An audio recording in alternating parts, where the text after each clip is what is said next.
Before getting into today's episode, we'd like to thank Mac Performance PT for sponsoring the Walk On Pod. For more on their services and contact information, click the link in our Instagram bio where you will be led to their website. Mac Performance PT, helping Sacramento athletes live life without limits.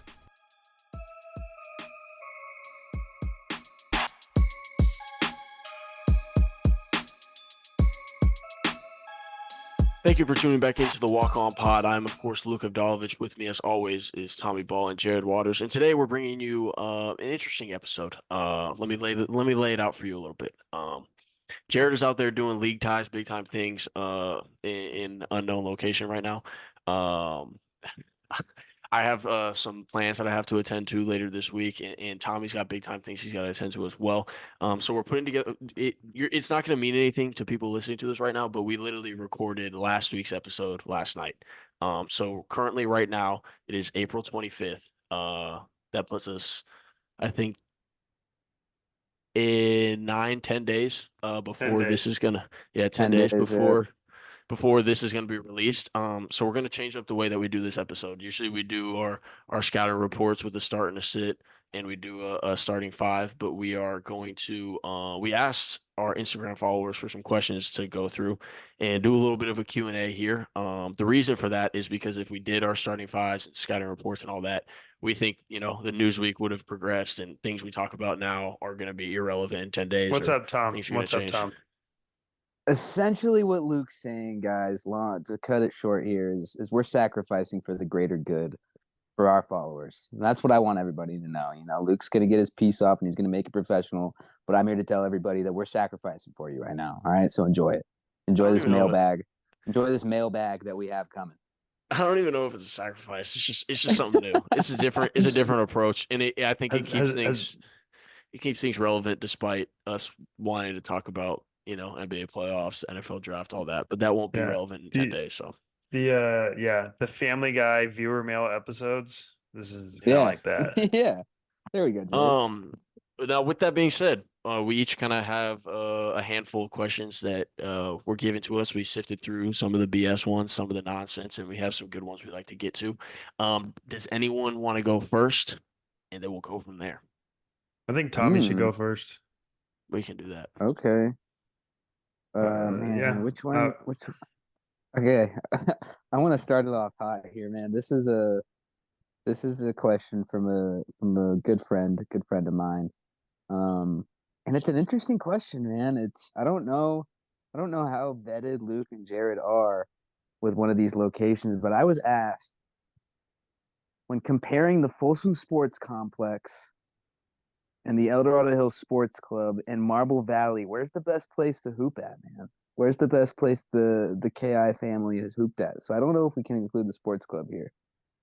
But yeah, I've never been in there. But I think I've been there twice. I can imagine it's very Broadstone-esque. Yeah, it is very Broadstone-esque. It's extremely. It's the same. It's the same. I think it's the same company. I know. Yeah, it was the same person that Spare owns time both. clubs. Yeah.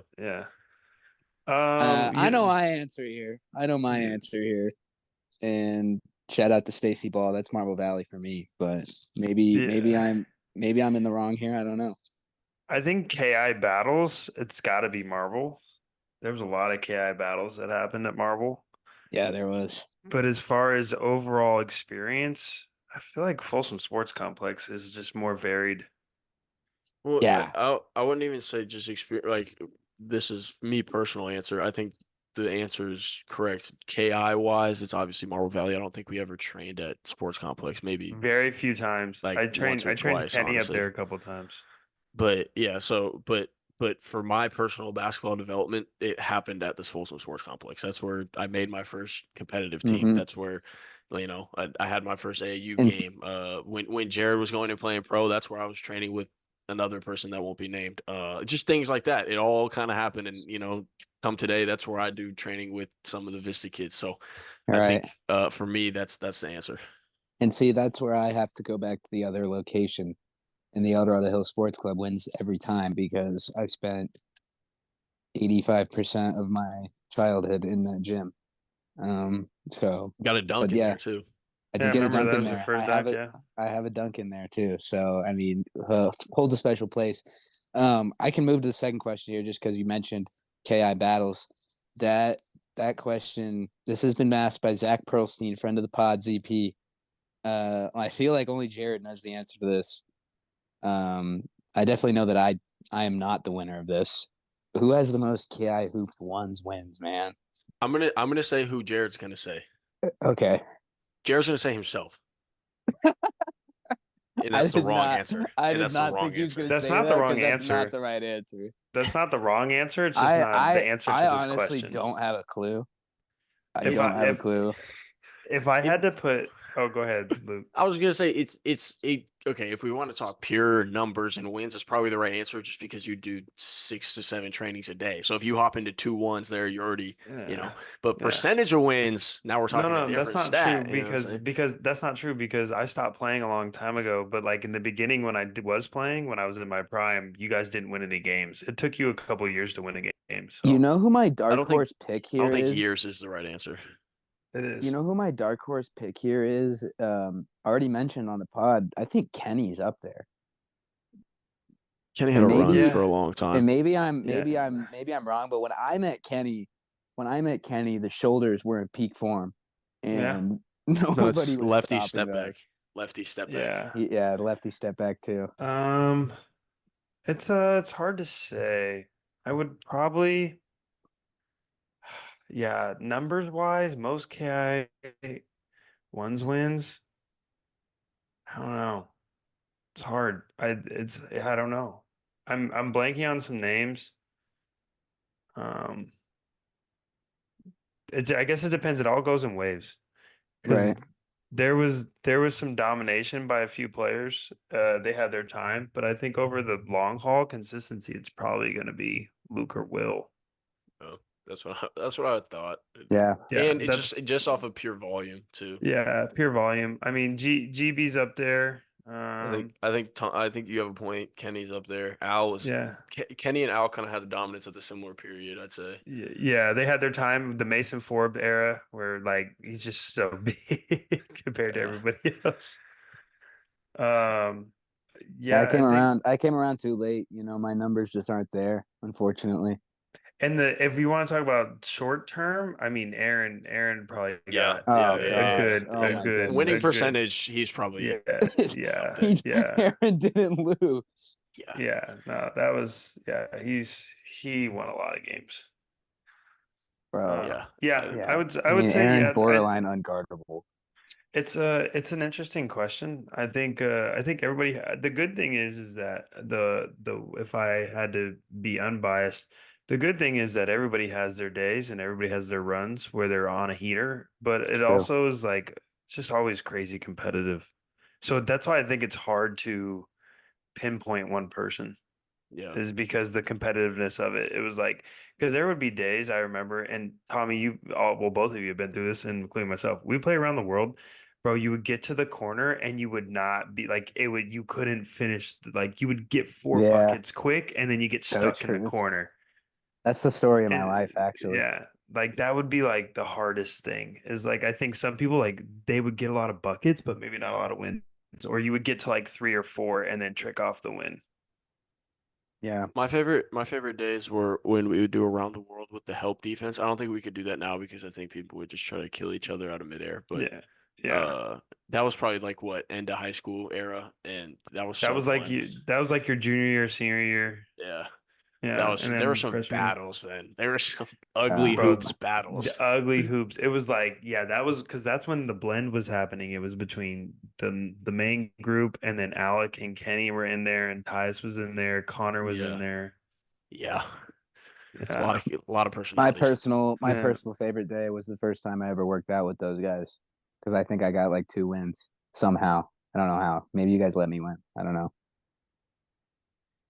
No, I don't think they would have let you win the first day. I get mad at them if they let the No, young dude. guy win. Yeah, it was my first day and I got like 2 wins. I was like, damn. Wait, am I good? But yeah, I think that's yeah. It's hard to say. Everybody had their run. That's what makes me most happy is that it just was competitive. It's not always as competitive anymore. Fortunate. Good good way to wrap that question up there, Jared. Okay. Yeah. I'll go ahead and take the reins here. Because it's a good question. And I said I'm not going to say who said most of the questions, but this one is by a former guest, Mason Matthews, real avid listener. He said, "We've had a Tommy pod, we've had a Luke pod. Where's the Jared pod?" And I think this is a good question. Mason, this is a good This is question, a really good man. question. This is a really good question because, like, look, man, like Jared has way more. Like, I was thinking about it for the 100th episode. Like, there's probably some things that we need to revisit because Mhm. if you go back and listen to our first episode, it just wasn't as good as they are now, I believe. But like, I just think there's so many more stories to the Jared Waters realm that we I have just barely gotta even scratched the say, surface. My stories are nuts. I just gotta say, shout out to Mason for that question because that's how you know Mason's an avid listener, No, man. he's tapped in. He's paying attention. He's paying attention, He gets it, and he wants to know and more he's about my right. man Jared. He's right. He doesn't. Maybe He just episode wants to hear the 100 is a dirt Jared on. episode. He just wants to hear the dirt on Luke. Is what he wants to hear. He No, wants to it's hear the not dirt. about me. This is This not isn't a about Luke me. episode though, Jay. He doesn't. It's a There's you not. episode. There's not much about me that Mason needs to know. Uh, Mason knows a lot about me. He doesn't. There's not much more. There's like to someone know. might get in. Someone might get indicted if we do a Jared episode. Okay. Okay, Uh, right. so we got to get Jared PR trained This before we do guy, that. dude. What is he talking about?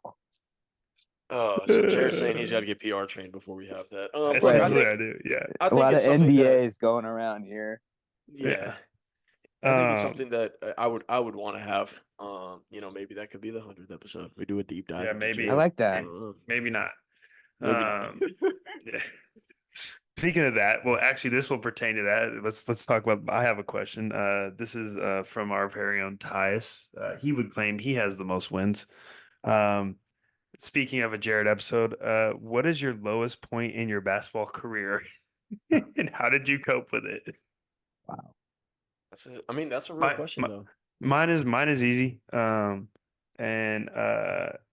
that was when I got hurt and I broke my leg and I couldn't play basketball. And they told me I was never going to play basketball. And Yep. I remember my lowest point was sitting in the hospital bed the day and night I got surgery and just crying.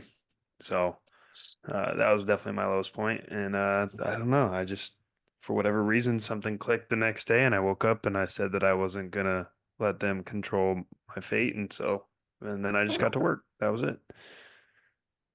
Good way to respond. Yeah, I think that's the thing I always think about that is that I worked really hard before I got hurt. Like I did, I worked hard. I know I worked hard, but once I got hurt, it definitely changed my entire mindset, like to a whole different level. And I think that's when I really started becoming good at basketball. Yeah. I mean, I was an okay player in high school. I wasn't anything special. But I think once I got hurt, obviously physical body bearing, like I had to get healthy again. But I knew I was going to be good after that because of just my mentality changed. That's a good question. Good answer. That's a Yeah, really thanks, good Tess. question. Tom, you have an answer there? Lowest point of my basketball career. I mean, I think I just had a stretch of low points going from late 8th grade to my sophomore year. It's just like obviously I wasn't that good at basketball. Like we talked about that. That was so long ago. First episode when we talked about my story. Like I decided I want to take basketball serious after I got cut the first time in 7th grade, right? And then I make all the AAU teams, whatever. I start playing well. I make the team in 8th grade for the middle school. I have a really good season, and then I get cut from the AAU team that I've already played for many times. So I think that's where the low point started. I get cut there, right? So that's a slap in the face. Like wow. And then after that, I had a knee problem where I was told I would never going to play basketball again, and it would be a miracle if I did. And um, got through that somehow.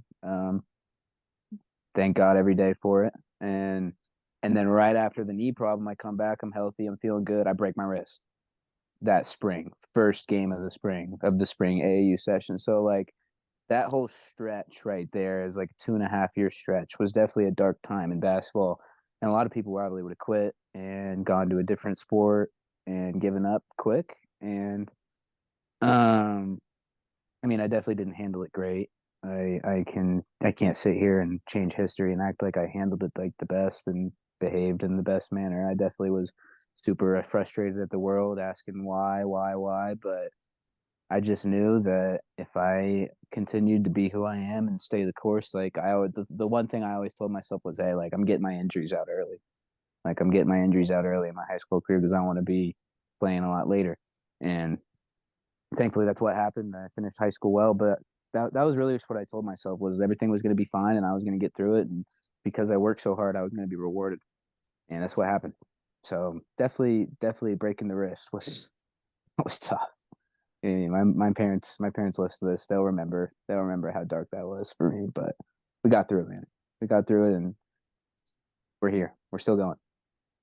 Yeah, no, I mean, I think every Hooper that's dealt with an injury, that's got to be some of the lowest points. I would say when I broke my elbow, that was down there. But I feel like for me, when I was hurt then my senior year, like I was still figuring out if basketball was my lane. Like, and Jared could probably attest to this as well because he was helping me through a lot of like getting back on the court and what we could do to stay in shape and all that. But I don't think I was really like down. Like, I was obviously down about it not being able to play and all that. But like, there was part of me that was just like grateful that I could do something and continue to progress myself so that like when the time came that I did get cleared, like I knew I was going to be ready. So I that was probably a low point for sure, but I don't remember being like, man, this is like these are the dark days. Like I was still positive about it all, but honestly, I think like when I was aware of kind of myself more about basketball, about the game a lot more was my second playing year at NAU when I got the concussion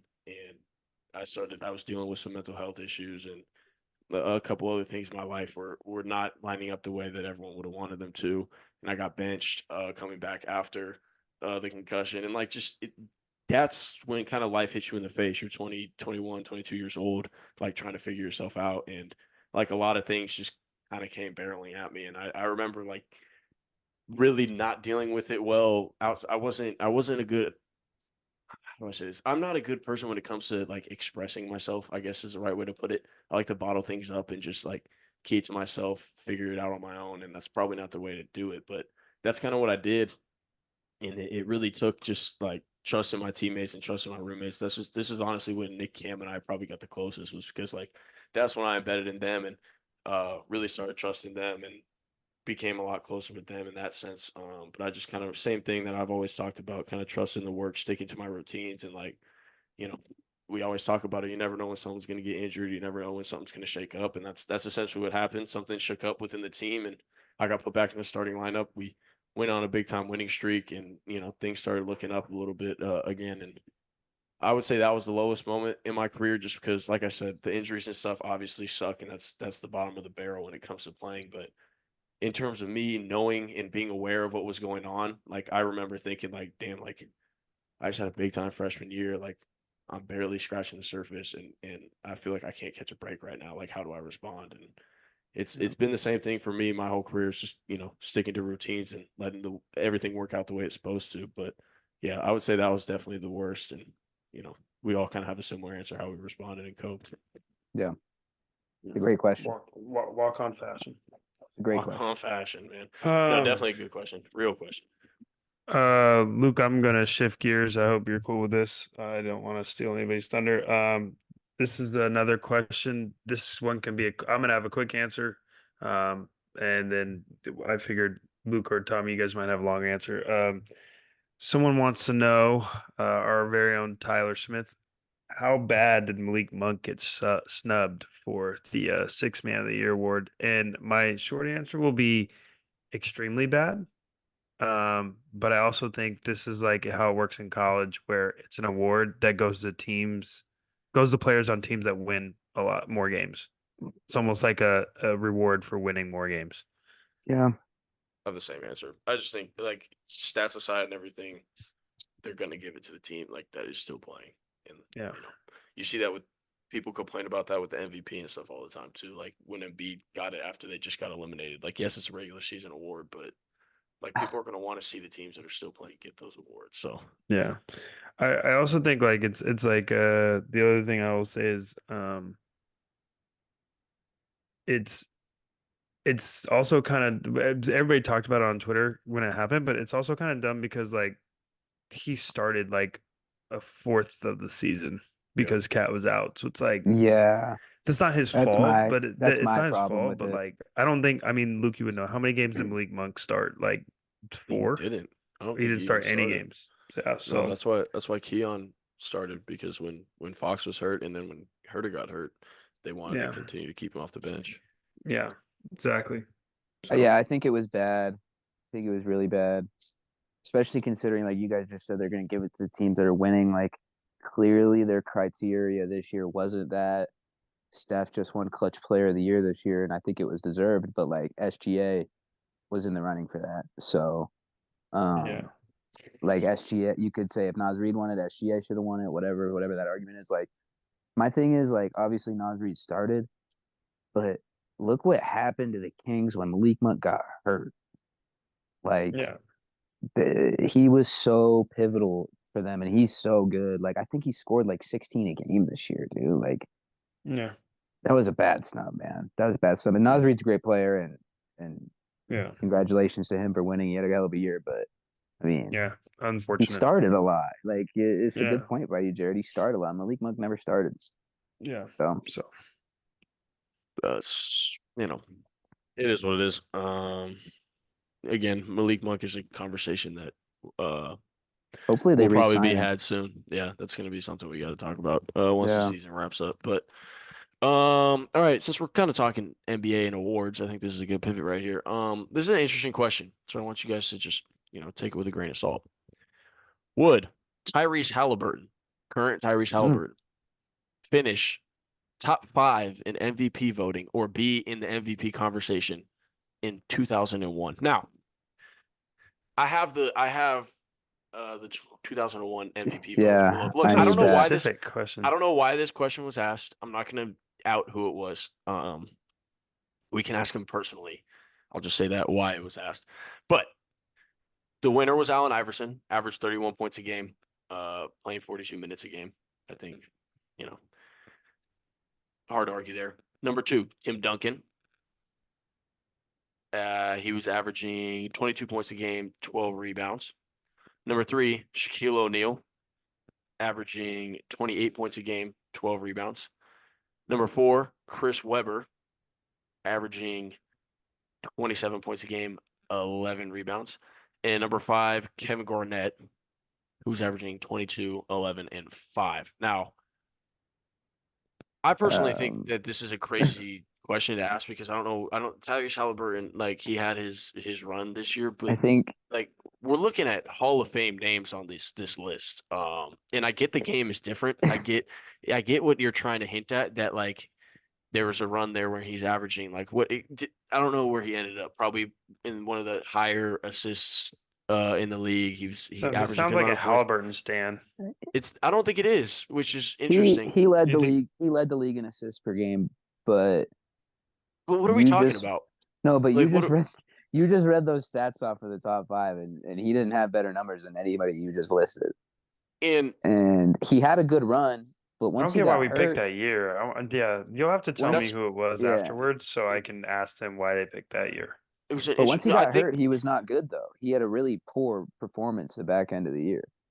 and I think that's I don't know if the question was geared towards like if what he was doing in the 2001 season would be seen as like MVP caliber stuff, because like Did he then you get finish in into the the top whole. 5 with the MVP? No, I don't think so. Oh, then what are we talking He's not a about? finalist. I don't know, but that's what I'm Yeah, saying. I'm trying to figure out what the the question is answer is geared no. towards. The The answer is answer is no. no, for sure. 1,000% no. It's just a very interesting question. It's definitely a Very very interesting interesting question. question. Yeah, no. Uh, Whoever asked that, no, not a chance. Now, I know I just reeled off another question, but this one's another similar one. Talking MVPs, talking Hall of Fame, talking legacy. Someone asked me, and this is a really bad question in my opinion, but I really just wanted to address it because it feels rather ignorant and hater-ish. Is Jokic's legacy bigger than Kevin Durant's? That's a like. Let's just take a step back from What are what we we're. doing here, Let's man? just What are take we this. doing here? Let's just take a step back and talk about what we're talking about here.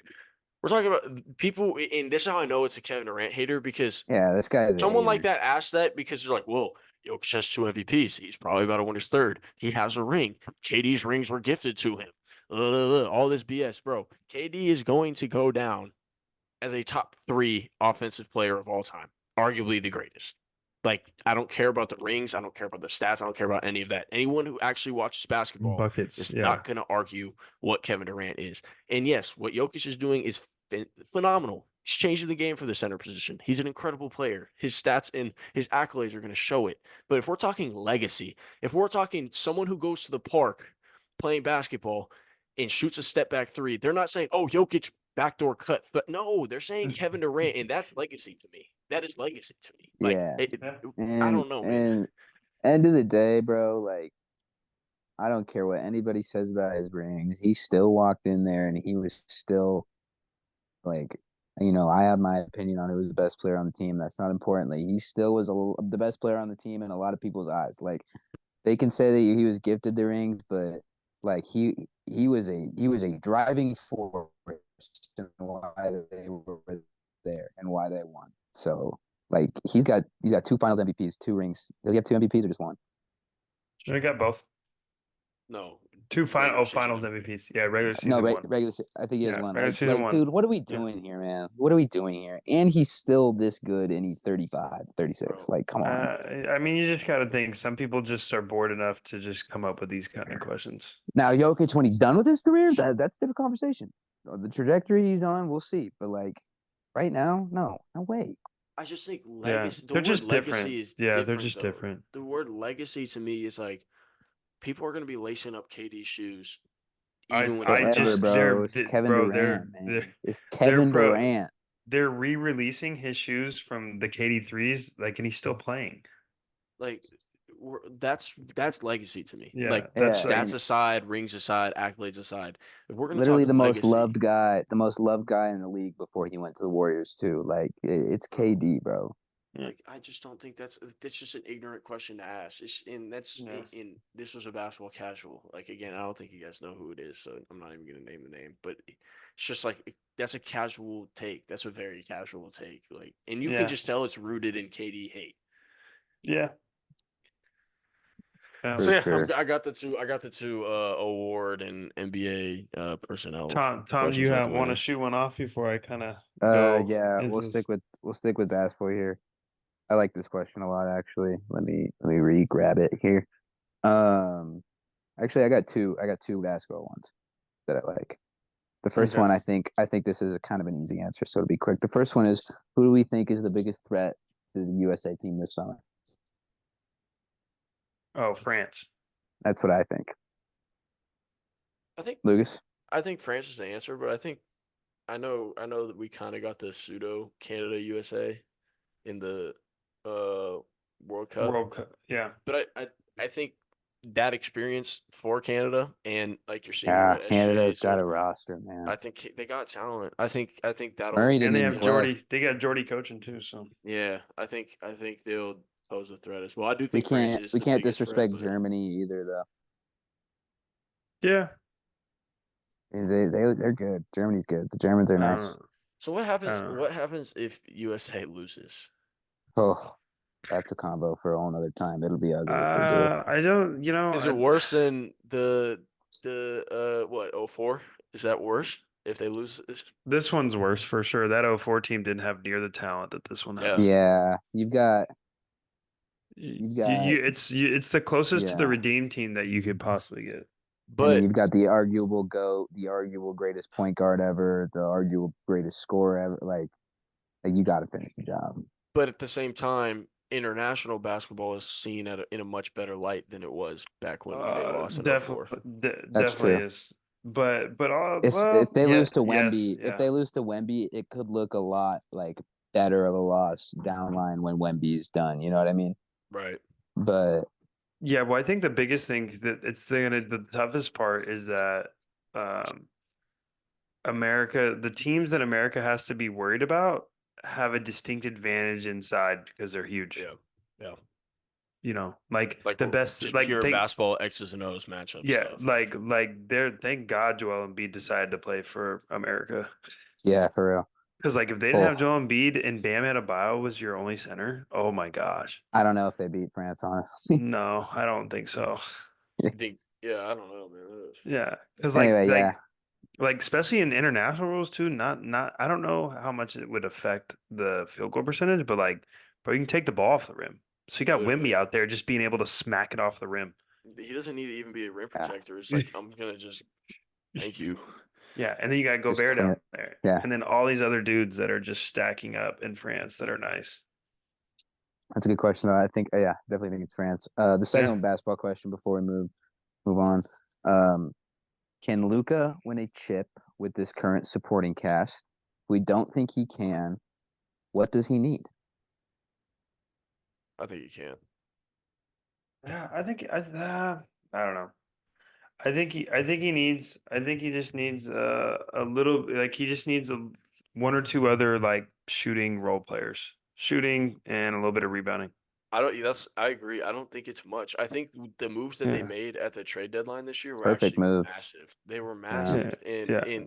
he he conducts a game in such a manner that you don't need any big pieces. Like They people are gonna they say, like, they they need their Aaron Gordon piece essentially. yeah, yeah, yeah. like, Yeah, they just need someone that can guard. They just and don't I have think, anybody that can guard down yeah, low. I think Gafford is like an Eric Gordon kind of like Walmart version, I guess, for what he Yeah. does for them. But it's But they not the just need someone same. that's more They need interchangeable. a Yeah, yeah, yeah. That can they guard need perimeter. a Like if they get Jonathan Isaac, it's a wrap.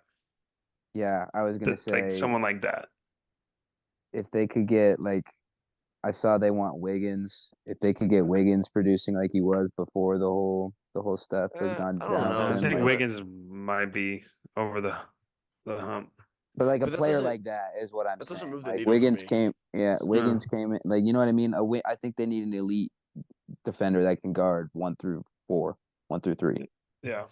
I mean, but to me, Wiggins that's going to cost them too much for what they need because Wiggins needs a ball in his hand. Like they have two guys that need the ball in their hand to be effective, and Kyrie Yeah. is effective enough off the ball that he's fine Yeah, without it. Jonathan Isaac's a good Like point. if yeah, Wiggins is not going to do that for you. or you go get Mikal Bridges. Do you steal Mikal Mikal Bridges, Bridges? Like God, that'd be crazy. if you He's That'd find a really be way good. to just crazy. Yeah, like he's really good. yeah, like you just need that. You need like someone that can guard on the perimeter. OG would have been unreal. Yeah, he wasn't going there, but like No, um I mean, and like you can see it coming into fruition right now. J Dub as the third option, and he's bro. becoming a two-way star. Hey, Like he's yeah. crazy. that's exactly what it He's is. But crazy. he's gonna affect the game if he doesn't touch the ball as the primary handler He as Yeah. has well. CJ Like McCollum in hell. no, he's tough, dude. Yeah. So like Yeah, I think that's you my do Wiggins that. thing. But Yeah. Yeah, no, I No, think you that's need fair, to do but that. Or yeah, Wiggins was a bad example because Wiggins is. I mean, unless he flips the switch next year, but like I think if they had or 2022 Wiggins on this roster right now, I think they would be fine. or if okay, just listen to me here. This is only Mark Cuban would do this. The Celtics lose, go get Jalen Brown. I think to Luke's point though, Jalen Brown needs the rock too. No, Yeah, maybe. I just that just gives you a lot of firepower no, and it like but does. It does. yo, Mark's pockets are gonna hurt. Mark's pockets will hurt be yeah. hurting, but they. But I mean, he sold the team, so he doesn't care.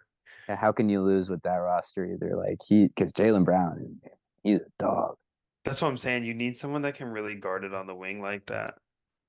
And be a third I'm just Yeah, option if someone, need be. yeah. I mean, there's not really any other guys like that at that size that are probably available that don't need the ball all the time. Yeah. yeah, You know, like go get Michael Porter Jr. Like if you could get that, like not that he would leave, but I'm saying like you need that essentially. yeah. It's a good question. He's right there if they unless they go crazy run this year, but I think he's close. Um, I have two-part question. This comes from a lovely young lady. Her name was Amanda. I didn't catch her last name, but um, uh, how do you measure how good a pro is, or what defines a pro being good? Pro basketball player. We'll just go pro basketball player to be specific. Wow, this is a good question. Very I good. think that I think the blanket answer, and it sucks. I think if you're just at a microscopic level, because pro basketball is such a wide range of basketball, but to the average viewer, to the average consumer, they're going to be judged off of like their stats and all that. But I think the money also is something that you have to judge, unfortunately. Like, Yeah. especially the way that the NBA operates now. Like, a lot of people are judged based on their contract. Like, look, your contracts are essentially the way that The teams value look at you. of Yeah. how you value and Jalen Brown, Uh, regardless exactly. regardless if his left hand works or not, people think he's worth $300 million. And so it sucks. I don't agree with that, but I think that you have to at least mention that. I think if I look at it from an existential standpoint and like take all those like just pure like okay, how would I determine like even if I didn't you take no names, no anything, right? Like if you lined up the best 10 players in the NBA, what you would how you would measure who was the best player, I would look at who does the little things the Yeah, best or at the that's how highest I would. level. Oh, That's just outside of the money and like I agree with what you're saying, Luke, but I would say like okay, just strip everything away. Just take the 10 best players, no names, no anything, no shoe deals, no any of that. And just who does the little things the best, the most consistently. yeah, and then I think to even dumb that down even more, Jared, it's just who's the smartest because they're all uber talented and they're all amazing. So it's like who has the highest IQ out there? That's for me. It's like who's playing the right way. You know what I mean? Yeah. I want to throw something out there too as well. As I'm taking on this professional journey and learning things myself, I think if we're just going to take now, I'm looking at this as a broad scale. Professional basketball from Jalen Brown making the most money, whatever the most lucrative contract is, to someone playing in the third division in a third world country. All right, let's just look at professional basketball as a whole. I'm learning there's so much more to being a professional than basketball and all this other stuff. So I think a way to judge is how your your colleagues, your teammates, your coaches, your front office, how they talk about someone. And I feel like that's another way to judge if you're a good professional. Because I think it just, if we're talking just being a professional, not just basketball, just being a professional, the way that other people talk about you is probably a pretty good way of judging how good of a professional someone is. Yeah, I agree. I think the way I look at it too is that's a really good point, Luke. I wanted to add this as well, so I'm kind of piggybacking off of your point. The main thing that I've learned in the amount of time and experience, I don't have a lot, but the small amount of time I have spending around the NBA and like in the inner workings of NBA franchises, I think the other thing that determines a good pro, and I think the number one skill you need to be a good pro is how you handle adversity. I think that's the number one Yeah. skill, how you handle adversity. Because there's guys that can really, really score that can't handle adversity. And there's guys that can really, really defend but can't handle adversity. And like, because adversity always hits, regardless of how Always. talented you are. So, how you handle it, I think, is the number one skill needed to be a good pro or to be a good NBA player. Yeah, I like that. That's a great Yeah. one. It goes for everyone. It comes for everyone at adversity. Yeah. Now this one I think would be she asked this question, Amanda as well.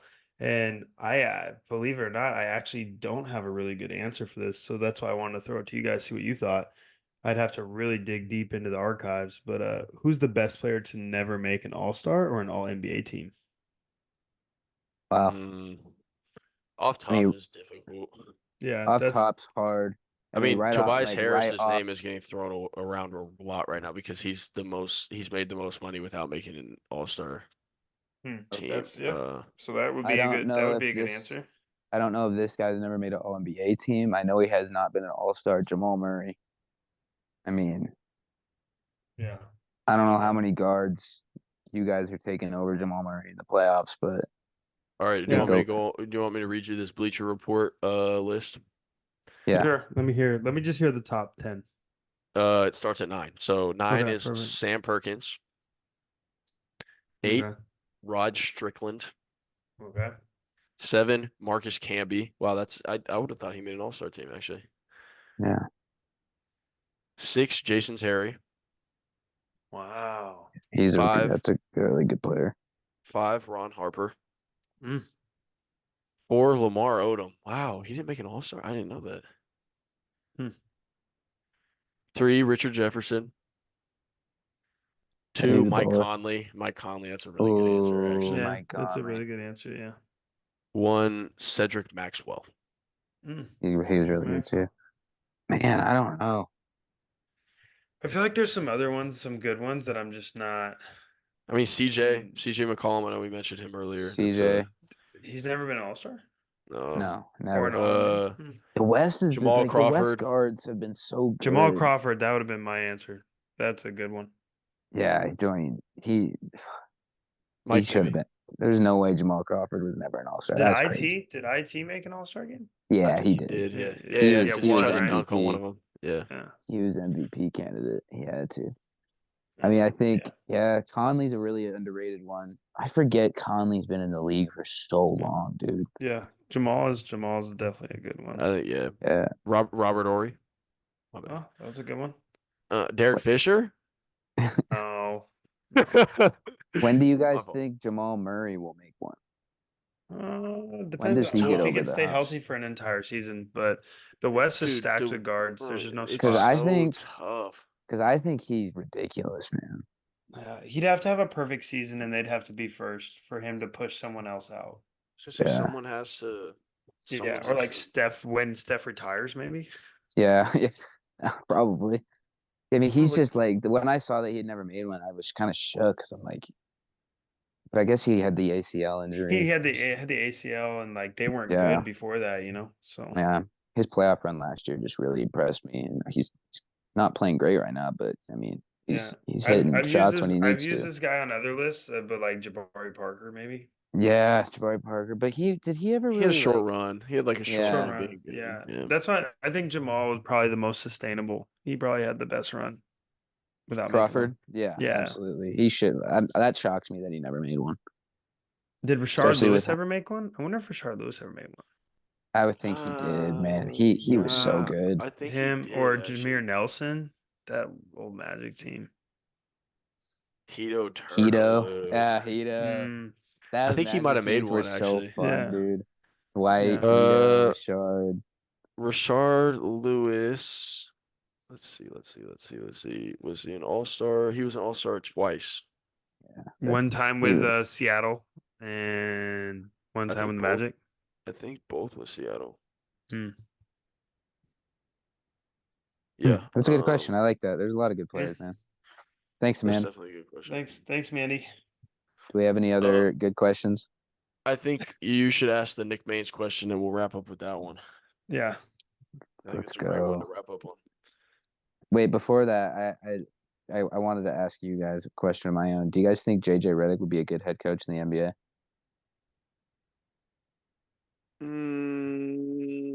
As I find this Nick Maines question. I Nah, think 50-50.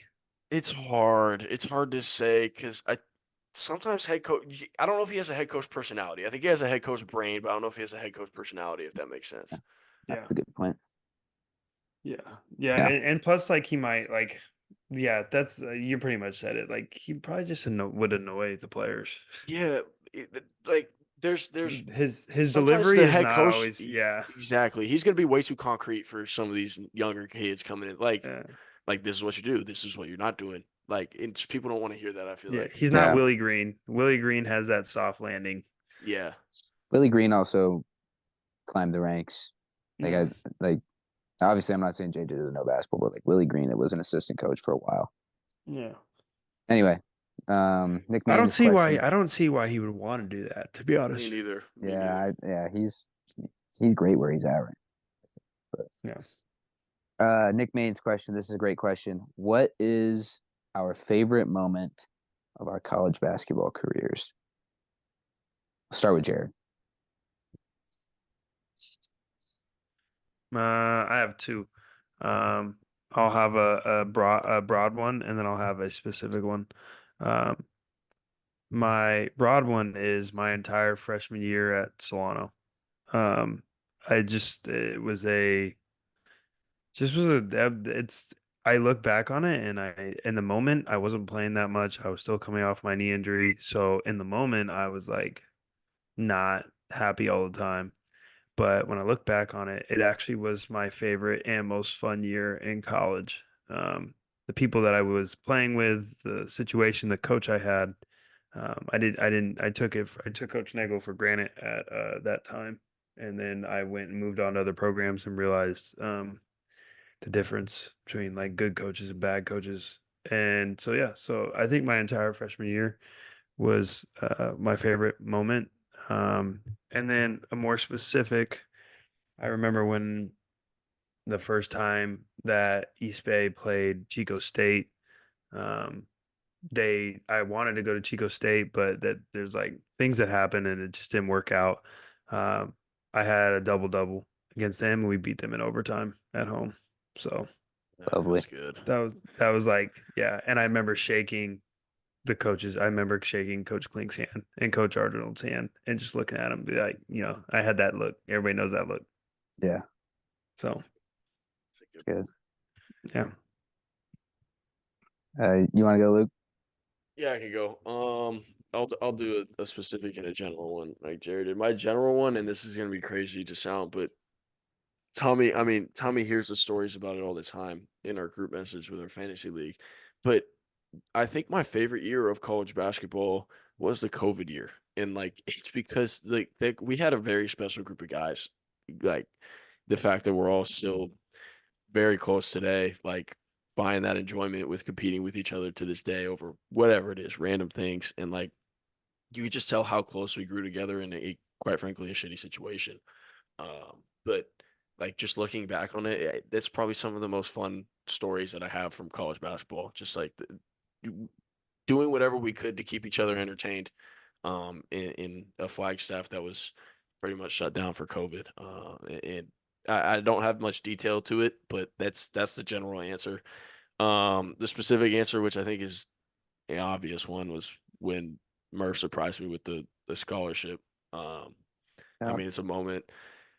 Kaylin, I remember when Kaylin and I were first talking, she was like, "What's your favorite like what's your favorite moment in college basketball? Like what was your favorite moment in your career and like or like favorite video of you playing or whatever?" And I was like, "It's not me playing, like there's a video of me getting a scholarship." And like the fact I got to one, like how excited my team was for me and how excited Murph was to kind of have that moment with me. And two, like I got to sit there and sign my papers with Nick and like Nick asked this question. So full circle, but like Nick and I went through that whole process together, like seeing how much we both grew as little freshmen that we didn't want to talk to each other, had our door locked at all times to, finding our way on that NAU team, having a role. And Nick is now Mr. Lumberjack. We joke about it all the time. Most games played in an Yeah, NAU jersey, and he's it's probably crazy. not.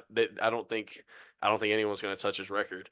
I don't think So anyone can. I literally don't think anybody they can. would have to make like four postseason runs essentially. Okay, It's that's just kind of dope. Like I just think it's really dope that I got to experience that moment with him, and I remember calling my parents after, and obviously I was extremely emotional, and I'd say it all the time. It as much as it felt like hard work paying off. I just remember being so hungry after, like not wanting to be satisfied or rest on it. Like Yeah. I remember thinking like I gotta prove him right. Like I gotta prove him right, and that was it. As much as it was satisfying, like I said, as much as it felt like hard work paying off, like it just made me so hungry. Like I was like, I want to experience another moment like this. Like just continue to move higher and higher. And so that was not only probably my favorite, but a big pivotal moment for me in my basketball career. love Makes it. sense. Great one. Great answer. Great answer. And way to include Nick there too, as Nick My asked the dog, man. question. It's my dog. He's actually talking trash to me as we speak. So Nice. Love Yeah. that. classic Mine, Nick. mine. I like the two. I like the two you guys went with, so I'll do that as well. Obviously, I could say the COVID year. Um, my introduction to college basketball, that was wild. But I don't want to. I don't want to completely copy Luke here, so I'll say my last year, my final year at Idaho State before I transferred was. It was actually so much fun. the team changed a bunch. We brought in a whole bunch of different guys, so it was kind of uncertain how that was going to go. I lost my two closest friends, who are my roommates, and Zach and Kyle. I've been roommates for them for 2 years, so I was like, dang, like this might be really tough to adjust. And I was just blessed. Miguel Tomley, and ours truly, Jay Nagel, transferred in, and those guys are my brothers forever now. Another shout out to Jay. I mean, Jared already mentioned his dad is a great coach, and Jay's just a great person. Like, those guys made the year so fun and so easy for me. Like, we had 7 a.m. practice every day. Me, Jay, and Miguel were up at 6 o'clock in the morning, working out together every morning before practice, an hour before. Like, that's the little stuff that'll stick with you forever. Like, just going through that grind together, and there's nothing like it. So yeah, that last year at Idaho State was so much fun. A lot of fun games that we were a part of too. So it was a good time. And then more specific moment, definitely this year.